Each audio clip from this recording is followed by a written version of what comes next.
नमस्कार दोस्तों। स्वागत है आपका मेरे YouTube चैनल जीएस प्लैनेट पे।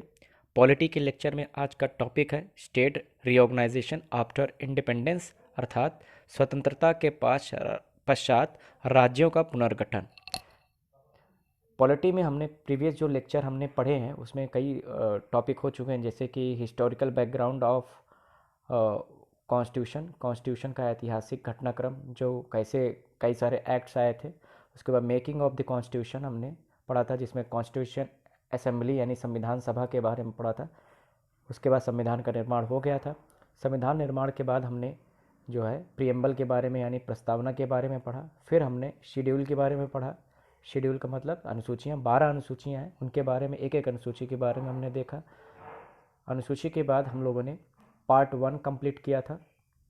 पार्ट 1 का मतलब होता है कि संविधान का भाग 1, जिसमें आर्टिकल 1 से लेकर आर्टिकल 4 तक के हमने बातें पढ़ी थी, जिसमें यूनियन और स्टेट्स और टेरिटरी के बारे में विस्तार से अध्ययन किया था।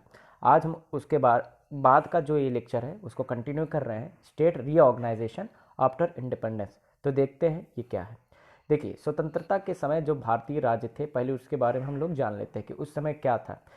जैसे जब हमें इंडिपेंडेंस मिला, कब मिला था? 15 अगस्त 1947। 15 अगस्त 1947 को क्या हो गया था? इंडियन इंडिपेंडेंस एक्ट लागू हुआ था। इंडियन इंडिपेंडेंस एक्ट क्या था, विस्तार से हम लोगों ने प्रीवियस लेक्चर में देखा हुआ है कि इंडिपेंडेंस एक्ट के माध्यम से भारत और पाकिस्तान नामक दो डोमिनियन स्टेट का गठन किया गया था। दो डोमिनियन स्टेट यानी दो डोमिनियन नेशन बनाए गए थे। उसमें एक था भारत। अभी भारत में कौन हिस्सा आएगा, कौन सा हिस्सा आएगा? तो इंडियन जो इंडिपेंडेंस एक्ट 1947 था, उसमें उसके अनुसार जो ब्रिटिश टेरिटरी थी, जितनी जितनी ब्रिटिश टेरिटरी थी भारत, ब्रिटिश टेरिटरी किसे माना जाएगा? जहाँ पर ब्रिटिश शासन डायरेक्ट रूल कर रहा था, जैसे बंगाल, जैसे कि मद्रास, जिसमें बॉम्बे। तो ये इस तरह के जो भी टेरिटरीज थी, उनको जो है इंडियन यूनियन में शामिल होना था सीधे, क्योंकि वो ब्रिटिश के हाथ में थे। इनका जो है सीधे हो रहा था इंडियन यूनियन में। इंडियन यूनियन मतलब भारत संघ, क्योंकि एक अखिल भारत संघ का निर्माण किया जा रहा था, ऑल इंडिया यूनियन का निर्माण किया जा रहा था, जिसमें सबसे पहले ब्रिटिश टेरिटरीज शामिल होंगी और उसके बाद प्रिंसली स्टेट्स यानी कि देशी रियासतें, नवाब राजा महाराजा के जो राज्य थे, जैसे कि जोधपुर, भोपाल, जूनागढ़, कश्मीर, त्रावणकोर, मैसूर, ऐसे करके छोटे बड़े 500 के ऊपर 5 लगभग 562 देशी रियासतें भारत में थीं। कितनी थी? लगभग 562 देशी रियासतें भारत में थी। तो इनमें से ज़्यादातर रियासतों ने भारत संघ में शामिल होने को चुना। यानी कि जो भारत संघ आज, जिसे हम भारत एक राष्ट्र के रूप में देखते हैं, इंडिया एज अ नेशन के रूप में देखते हैं, उसके जो कॉन्स्टिट्यूएंट्स थे, उसके जो कंपोनेंट्स थे, उसके जो अवयव थे, वो कौन थे? किनसे जुड़कर वो बना था? वो ब्रिटिश टेरिटरीज से मिलकर बना था और प्रिंसली स्टेट्स। अब ये प्रिंसली स्टेट्स की बात कर लेते हैं। देखिए, प्रिंसली स्टेट्स को 3 ऑप्शन दिए गए थे। जो भी उस समय जितने भी प्रिंसली स्टेट्स थे यानी देसी रियासतें थी, उनको 3 ऑप्शन दिया गया था। पहला ऑप्शन था कि भैया आप भारत संघ में शामिल हो जाइए, यानी इंडियन यूनियन में शामिल हो जाइए, पहला ऑप्शन था। दूसरा ऑप्शन क्या था कि आप पाकिस्तान में शामिल हो जाइए। और तीसरा ऑप्शन ये भी था, अगर आप इंडिपेंडेंट रहना चाहते हैं, स्वतंत्र रहना चाहते हैं, तो भी आप स्वतंत्र रह सकते हैं। लेकिन उसमें हुआ क्या कि ज़्यादातर जो प्रिंसली स्टेट्स थे, उन्होंने इंडियन यूनियन में शामिल होने की इच्छा जताई। अब उसके लिए भी अलग प्रावधान किए गए थे, जैसे कि जोधपुर की बात करें, जो जोधपुर के महाराजा हैं, या पटियाला के महाराजा हैं, या कश्मीर रियासत के जो महाराजा हैं, या अन्य जो भी रियासत थे, उन सबके रियासत के महाराजा, कश्मीर को अलग कर देते हैं, बाकी और जो रियासत जो भारत संघ में शामिल हो रहे थे, तो राजा महाराजा और नवाबों को प्रिवी पर्स दिए जाने की बात की गई। क्या? Privy purse. ये क्या बता देते हैं, अभी ऐसे सुन लीजिए, एग्जाम में उतना इंपॉर्टेंट नहीं है।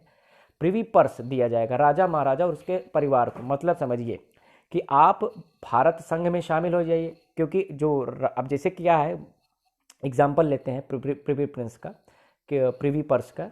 जैसे जोधपुर है, क्या है? जोधपुर है, ये राजस्थान में है।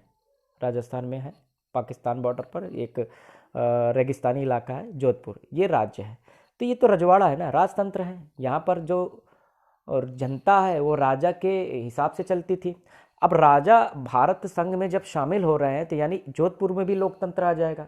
तो लोकतंत्र स्थापित हो रहा था राज्यों में भी, जहाँ जहाँ राजा राज कर रहे थे, तो राजा महाराजाओं का तो नुकसान था भाई ना, क्योंकि अगर लोकतंत्र आ जाएगा तो उनके परिवार का तो अस्तित्व उतना मजबूत नहीं रहेगा जितना मजबूत हुआ करता था। तो भारत सरकार ने ऐसे जितने भी राजा महाराजा या नवाब की फैमिली थी उनको भारत संघ शामिल होने के बदले प्रीवी पर्स की बात कही कि भैया आपको जो है एक हर्जाना मिलेगा, एक कॉम्पनसेशन मिलेगा। समझ में आ रहा है ना कि जो आप भारत संघ में शामिल हो रहे हैं तो आपके पूरे क्षेत्र पर अब भारत संघ यानी कि भारतीय राज्य का कानून चलेगा। भारत संघ यानी कि अब जो भारतीय पार्लियामेंट कानून बनाएगी वो आपके ऊपर लागू होगा। उसी तरह से नियम कानून प्रशासन शासन सब चलेगा। बदले में आपको क्या दिया जाएगा, कुछ पैसे दिए जाएंगे सालाना, जिसे प्रिवी पर्स कहा गया था। हालांकि इंदिरा गांधी जी ने बाद में संविधान में संशोधन करके प्रिवी पर्स को समाप्त कर दिया था। अब समझ में आ राजा महाराजा क्यों शामिल हुए थे। तो राजा महाराजा भी शामिल हो रहे थे। राजा महाराजा भारत संघ में लगभग 500 के ऊपर प्रिंसिपल स्टेट्स भारत संघ में शामिल हुए। तो इस तरह से भारत के स्वतंत्रता के बाद लगभग 17 राज्य, कितने 17 राज्य थे, तो इन 17 राज्यों को मिलाकर भारत संघ कहा गया। अब इसमें थोड़ा सा हाईलाइट देख लेते हैं कि स्वतंत्रता के समय 562 देसी रियासतें थी लगभग, ये हमने बात कर ली। इसमें जो हैदराबाद रियासत थी और जूनागढ़ रियासत थी और कश्मीर रियासत थी, इन्होंने ये स्वतंत्रता के बाद भारत में शामिल हुए हैं, क्योंकि इन तीन रियासतों ने अपने आप को स्वतंत्र घोषित कर दिया। ये बोला कि ना हम पाकिस्तान के साथ जाएंगे और ना ही भारत के साथ जाएंगे। हालांकि बाद में परिस्थितियां इस तरह से बदली भारत सरकार के लगातार कोशिशों के कारण, जिसमें सबसे महत्वपूर्ण रोल किसने प्ले किया था, सरदार पटेल जी ने, हमारे आयरन मैन जिन्हें लौह पुरुष कहा जाता है। उनके अथक और बेहद गंभीर प्रयासों के माध्यम से हैदराबाद, जूनागढ़, कश्मीर जैसे रियासतें भारत संघ में शामिल हुई। अब इनका घटनाक्रम देख लीजिए। जम्मू एंड कश्मीर रियासत 26 अक्टूबर 1947 को शामिल होती है। हरि सिंह जी ने लेटर ऑफ एक्सेशन या इंस्ट्रूमेंट ऑफ एक्सेशन जिसे कहते हैं, इंस्ट्रूमेंट ऑफ एक्सेशन मतलब अधिकार विलय पत्र, जम्मू कश्मीर के विलय पत्र पर हस्ताक्षर कर दिया और बाद में फॉर्मली आधिकारिक रूप से 26 अक्टूबर 1947 कश्मीर भारत का अंग हो गया। जम्मू कश्मीर भारत का अभिन्न अंग हो गया। जूनागढ़, जो अभी इन सब की लोकेशन हम मैप में देखेंगे। जूनागढ़ फरवरी 1948 में एक रेफरेंडम यानी कि जनमत संग्रह कराकर जूनागढ़ को भारत संघ में शामिल करा लिया गया। अब जनमत संग्रह का मतलब होता है लोगों से पूछकर। अब यहाँ लोगों से पूछने की इच्छा क्यों, लोगों से पूछने की जरूरत क्या है, देखिए ये है, इसको देखते हैं मैप। जूनागढ़ ये गुजरात का क्षेत्र है, यहाँ पर है एग्जैक्टली, ये कक्ष के आसपास यहाँ पर है, ये है, यहाँ पर है जूनागढ़। तो जूनागढ़ का जो नवाब था वो मुस्लिम था और यहाँ की मेजोरिटी क्या थी, वो हिंदू थी। तो जूनागढ़ के नवाब ने पहले तो स्वतंत्र रहने की घोषित की, बाद में उन्होंने पाकिस्तान के साथ जाने की इच्छा जताई। अब नवाब पाकिस्तान के साथ जाने को इच्छुक तो हुए, लेकिन जनता ने विद्रोह कर दिया। भाई जनता ने कहा कि हम पाकिस्तान के साथ, हम तो हिंदुस्तान के साथ जाना चाहते हैं। तो जनता के विद्रोह के डर से वो नवाब जो थे वो पाकिस्तान भाग गए। तो अब हुआ क्या, सरदार पटेल जी यहाँ पर जूनागढ़ गए। जूनागढ़ में जाने के बाद लोगों से पूछा और जनमत संग्रह कराया और लोगों ने एक मत से भारत के पक्ष में वोट किया। इस तरह से जूनागढ़ का भारत में विलय हो गया। अब हैदराबाद की बात कर लेते हैं। हैदराबाद का विलय कैसे हुआ, ये सबसे लास्ट में भारत संघ में शामिल होने वाला राज्य था और हैदराबाद जो रियासत थी वो सबसे समृद्ध रियासतों में से एक थी। तो हैदराबाद जो रियासत थी वो कब शामिल होती है, वो हमने अभी आगे बताएंगे। ये 1948 में, अक्टूबर 1948 में शामिल होगी। ये कैसे शामिल हुई, यहाँ के पहले तो निज़ाम ने मना कर दिया कि भारत संघ में शामिल होने से। भी बाद में वो उनकी जो बातचीत थी वो पाकिस्तान के जो कायदे आज़म थे यानी मोहम्मद अली जिन्ना, उनसे भी चल रही थी। तो इसी बीच क्या होता है, सरदार पटेल जी की कोशिशों के बाद, तो सरदार पटेल जी जब लगातार कोशिश कर रहे थे कि हैदराबाद भी भारत का अंग हो जाए, तो निज़ाम ने धमकी दे दी कि अगर हमारे साथ ज़ोर ज़बरदस्ती होती है तो यहाँ पर जो भी हिंदू प्रजा है उसके साथ अत्याचार यानी कि उन्हें मार दिया जाएगा। ऐसा डॉक्यूमेंटेड है, मैं इसको पुष्टि नहीं करता हूँ कि ये हिंदू शब्द उन्होंने इस्तेमाल किया था या नहीं किया था, क्योंकि जो एक मूवी है सरदार, आप लोग देखिएगा सरदार, जिसमें सरदार पटेल जी का रोल वल्लभ भाई पटेल का रोल परेश रावल जी ने किया था, उस मूवी में दिखाया गया था, उसी को मैं कोट कर रहा हूँ कि उन्होंने हिंदुओं को मारने की धमकी दी कि अगर हमारे साथ थोड़ा सा भी ज़बरदस्ती हुआ तो यहाँ पर जो रजाकार है या जो भी प्रजा है उसको हम उनके साथ ज़बरदस्ती करेंगे। तो फिर होता क्या है, सैन्य ऑपरेशन चलाया गया जिसे ऑपरेशन पोलो कहा गया। तो जो मिलिट्री ऑपरेशन चलाया गया, यहाँ पर सेना भेज दी गई। सेना भेजने के बाद हैदराबाद के साथ संघर्ष हुआ और 2 दिन के बाद हैदराबाद निज़ाम ने भारत संघ में शामिल होने की इच्छा जताई और उन्होंने भी भारत संघ को ज्वाइन कर लिया। तो इस तरह से जूनागढ़, कश्मीर और जूनागढ़ और हैदराबाद शामिल होगा। अब कश्मीर की बात क्या है, कश्मीर को लेकर अपने आप में 2-3 टॉपिक हो सकता है, तो शॉर्ट में एक बता देते हैं। जम्मू कश्मीर के जो राजा थे वो थे महाराजा हरि सिंह। हरि सिंह राजा थे और मुस्लिम मेजोरिटी थी, बहुमत में कौन थे, यहाँ मुस्लिम थे। मतलब जूनागढ़ का उल्टा था, राजा हिंदू है और प्रजा ज़्यादातर मुसलमान है। तो यहाँ के ज़्यादातर लोग क्या शामिल हो, स्वतंत्र रहना चाहते थे, आज़ाद कश्मीर की मांग कर रहे थे। कुछ लोग पाकिस्तान के साथ जाना चाहते थे और कुछ लोग हिंदुस्तान के साथ जाना चाहते थे। और इस असमंजस में हरि सिंह ने कोई निर्णय नहीं लिया। उसके बाद क्या होता है, जब जूनागढ़ छिन जाने के बाद जूनागढ़ जब छिन रहा था तो उस समय पाकिस्तान को लगा कि कहीं कश्मीर भी न छिन जाए। इसलिए क्या किया था, जो कबायली थे यानी वहाँ के जो लोकल लोग थे यहाँ पर पाकिस्तान के कबायली हिस्सों के, वहाँ की उनकी सेना बनाई, सिविल ड्रेस में उनको भेज दिया और उन्होंने कत्लेआम मचाना शुरू कर दिया। श्रीनगर तक पहुँच गए थे वो लोग कत्लेआम मचाते हुए। अंत में विवश होकर हरि सिंह जी ने भारत सरकार से मदद मांगी। भारत सरकार ने शर्त रखी कि जब तक आप letter instrument of accession letter में साइन नहीं करेंगे तब तक हम सेना नहीं भेज सकते। तो फिर उन्होंने साइन करने की इच्छा जताई। तो इस तरह से जब साइन हो जाता है यानी कि आधिकारिक रूप से जम्मू कश्मीर का विलय पत्र जब हस्ताक्षर हो जाता है, शामिल हो जाता है भारत में, तो भारत ने वहाँ पर सेना भेजी।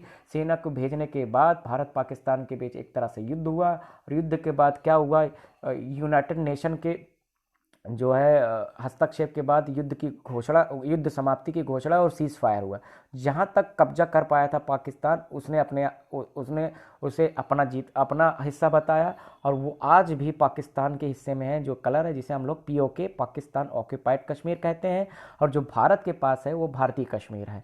भारत बार बार ये कह रहा है कि POK is an integral part of India. संसद में भी प्रस्ताव पारित हो चुका। अभी गृह मंत्री अमित शाह जी ने भी संसद में बोला कि POK भारत का हिस्सा है और उसे हम लेकर रहेंगे। अब ये बातें चल रही हैं, अब हमारे पास प्रैक्टिकली नहीं है। तो जो बीच की जो लाइन है, जो एक अस्थायी सीमा है, उसे हम LOC लाइन ऑफ कंट्रोल कहते हैं। तो ये थी कहानी। अब इसको फिर से देख लेते हैं। तो इसको टाइमलाइन कि कश्मीर का विलय कब हुआ, आधिकारिक तौर पर 26 अक्टूबर 1947। जूनागढ़ का विलय कब हुआ, फरवरी 1948 आधिकारिक तौर पर। और हैदराबाद का विलय कब हुआ, सितंबर 1948 सैन्य अभियान के द्वारा। ऑपरेशन का नाम क्या था, ऑपरेशन पोलो। तो ये स्वतंत्रता के बाद की स्थिति हो गई। इस प्रकार स्वतंत्रता के बाद भारत में कुल 17 राज्य अस्तित्व में आए, जिसमें ब्रिटिश प्रांत भी शामिल थे और देसी रियासतें भी शामिल थे। एक नज़र में देख लेते हैं। इसमें देखिए जम्मू कश्मीर है, पंजाब, देखिए पंजाब ये दिख रहा है आपको, पंजाब। बाद में इसका उत्तरी हिस्सा कट जाएगा हिमाचल प्रदेश और दक्षिणी हिस्सा कट जाएगा हरियाणा। तो इस तरह से पंजाब के विभाजन से हरियाणा और हिमाचल प्रदेश का जो है गठन हुआ है।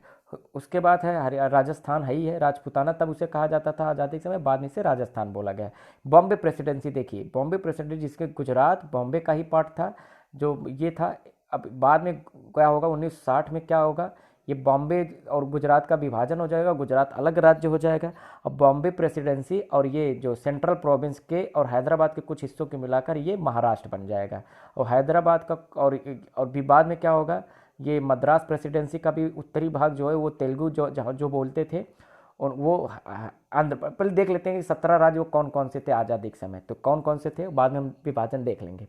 तो Jammu and Kashmir, Punjab, Rajputana, Bombay presidency, Mysore, Madras presidency, Hyderabad, central province मतलब मध्य प्रांत, सेंट्रल इंडिया यानी मध्य भारत, ओडिशा, बिहार, बंगाल, त्रिपुरा, असम, मणिपुर, यूनाइटेड प्रोविंस यानी संयुक्त प्रांत जिसे आज यूपी कहते हैं, और दिल्ली। तो इस तरह से 17 राज्य हुआ करते थे आज़ादी के बाद। बाद में हुआ क्या, अब इनके अंदर भी अलग अलग राज्यों की मांग उठनी शुरू हो गई भाषा के आधार पर। अब उसे देखते हैं, बहुत ध्यान से देखिएगा।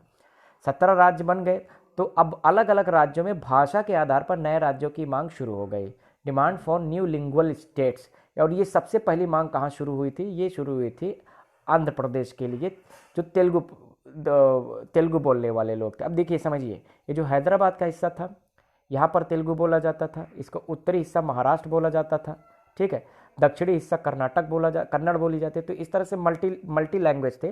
तो जो तेलुगु बोलने वाला हिस्सा था वो, और यहाँ पर क्या कह रहे हैं, जो ये मद्रास प्रेसिडेंसी है इसका भी उत्तरी भाग जिसे हम रायलसीमा कहते हैं, क्या कहते हैं, रायलसीमा, जिसे आज हम आंध्र के नाम से जानते हैं, वो रायलसीमा जो तट वाला भाग है उसे रायलसीमा कहा जाता है। तो जो रायलसीमा वाला हिस्सा है ये मद्रास प्रेसिडेंसी से अलग होने की मांग करने लगा, और इस मांग को नेतृत्व किसने दिया था, श्री रामालू, पोट्टू श्री रामालू जो है, इन्होंने नेतृत्व किया था कि इन्होंने अलग राज्य की मांग तेज कर दी।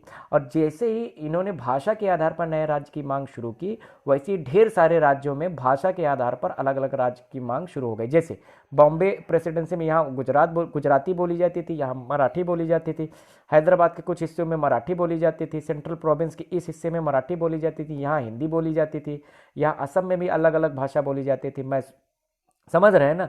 तो अलग अलग हिस्सों में भाषा के आधार पर नए राज्य बनाने की मांग शुरू हो गई। तो इस प्रक्रिया में जो सरकारी कदम उठाए गए उसको देख लेते हैं। तो सबसे पहले भाषा के आधार पर नए राज्य बने या ना बने इसको लेकर एसके धर कमीशन बनाया गया। इसके धर कमीशन का गठन हुआ है। इट वॉज स्टैब्लिश्ड इन 1948, 1948 में इसका गठन हुआ। हालांकि सब कुछ अध्ययन करने के बाद इस कमीशन ने रिजेक्ट कर दिया कि भाषा के आधार पर राज्य बनाने की आवश्यकता नहीं है, बल्कि डेवलपमेंटल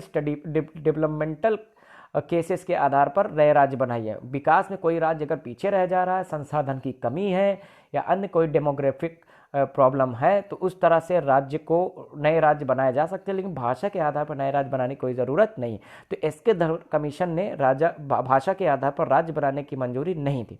उसके बाद फिर भी विरोध बढ़ता गया। विरोध बढ़ने के बाद एक हाई लेवल कमीशन बनाई गई, उच्च स्तरीय कमेटी बनाई गई, उच्च स्तरीय आयोग का गठन हुआ, जिसे जेवीपी कमीशन कहा गया। ये भी 1948 में बना, यहाँ लिखा नहीं मैंने, 1948 में बनाई गई। इसे जेवीपी क्यों कहा जाता था, क्योंकि इसमें जवाहरलाल नेहरू, वल्लभ भाई पटेल और पट्टाभी सीतारामैया इसके मेंबर थे, प्रमुख सदस्य थे। तो इन तीनों की अध्यक्षता में ये कमीशन ने रिपोर्ट सौंपी, और उसने इस कमीशन ने भी रिजेक्ट कर दिया कि भाषा के आधार पर नए राज्य नहीं बनेंगे। लेकिन इसी बीच में क्या होता है, जब इन दो कमीशन ने रिजेक्ट कर दिया भाषा के आधार पर नए राज्य की मांग को, तो पोट्टी श्री रामालू जो प्रदर्शन कर रहे थे, जो मांग कर रहे थे, उन्होंने आमरण अनशन करना शुरू कर दिया कि जब तक तेलुगु बोलने वाले अलग राज्य यानी कि आंध्र प्रदेश का निर्माण नहीं हो जाता, तब तक वो आमरण अनशन करेंगे। और इस दौरान क्या होती है, आमरण अनशन के दौरान उनकी मृत्यु हो गई 1952 में।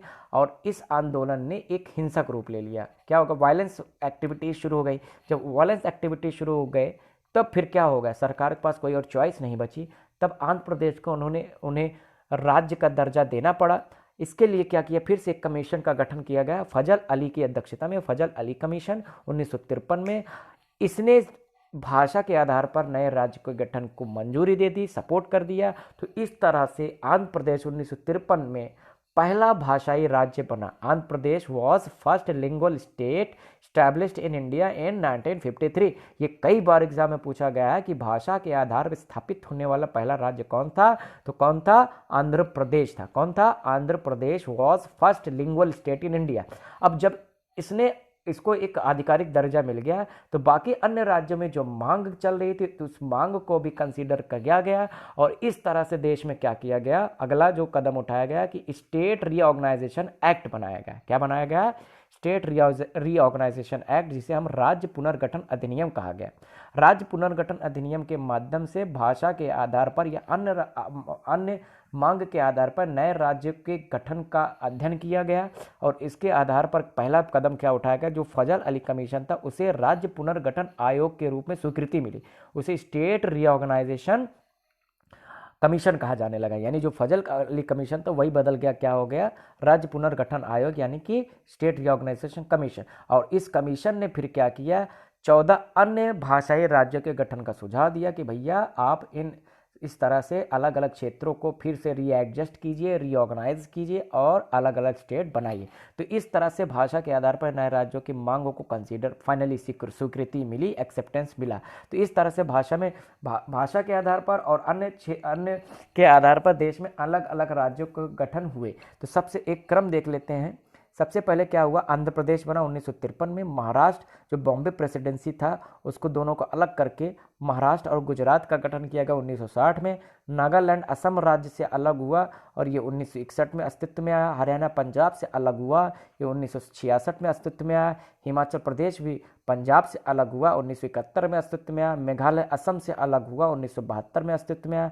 मणिपुर असम से अलग हुआ, 1972 में अस्तित्व में आया। त्रिपुरा भी जो है 1972 में अस्तित्व में आई। सिक्किम 1975-76 में। ध्यान दीजिए, सिक्किम अलग है बाकी सब से। क्यों? बाकी सब तो भारत संघ में पहले से ही थे किसी और नाम से, लेकिन Sikkim was never part of India. तो सिक्किम का भारत में विलय कैसे हुआ है? विलय हुआ है।